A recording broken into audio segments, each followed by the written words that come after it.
Hi everyone, right, so Newcastle 3, Luton 1, I'm joined by everyone, all the presenters here on Newcastle Fans TV. It's nice to get all together, and we're just going to give our quick thoughts on the win, basically. Sharkey, your thoughts on that? We'll begin with you. A very routine win in the end, 3-1 Newcastle. Luton Town have come for their day out. Newcastle have done a job on them. Second half, we're sat back, but we've got the experience to see the game out. Yeah, it was a nice, comfortable win. Will? Comfortable, not sure. In the second half, Luton were creating chances. They were getting forward a bit. There was that offside goal as well. They had a couple of chances, but I think we were relatively in control throughout the game. And once we killed off at 3-0, I think we knew that we were going to win it in the end. Yeah, Elisha? Yeah, I echo that. Once we got 3-0, I think it was quite obvious that we were going to win, but there might have been a cup upset. Second half, they actually done really well, and the credit to the team there today, they went for it second half. Credit the fans as well, 7,500. So yeah, good for Luton Town as well.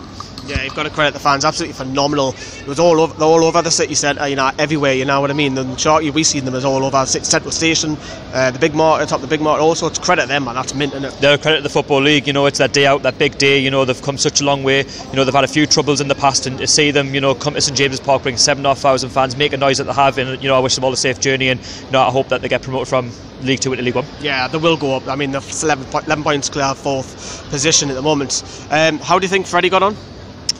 I think he was a bit nervous. For his debut, and he made a couple of mistakes. There were a couple of times in the first half where he let Luton strikers come a bit too close to him and nearly cost him. And then there was the obvious mistake in the second half. But you can't knock him. It was a big day for him. There's nearly 50,000 people in the stadium.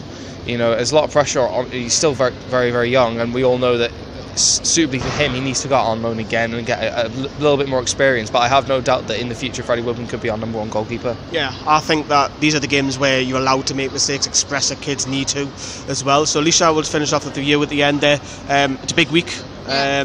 What do you make of all this takeover? Because there's loads of rumours on the round. Do you see any truth in it? I don't think it'll happen this month. I think it'll happen at the end of the season.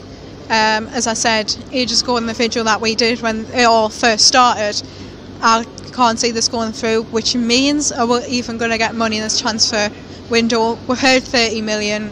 I don't believe that. I think it'll be loan deals, if any. Going on about getting goalkeepers, I wouldn't be getting goalkeepers. If that's what Rafa wants, Rafa's going to get that. But personally, for me, I'd want Premier League proven striker. Yeah, I think everyone's echoing that, isn't it? Let us know in your comments on the below. Do we need a striker? Let us know if you were at the game, what you thought of it. Let us know what you think of Freddie. Is it time for him to be loaned out? Let us know. See you later. Bye.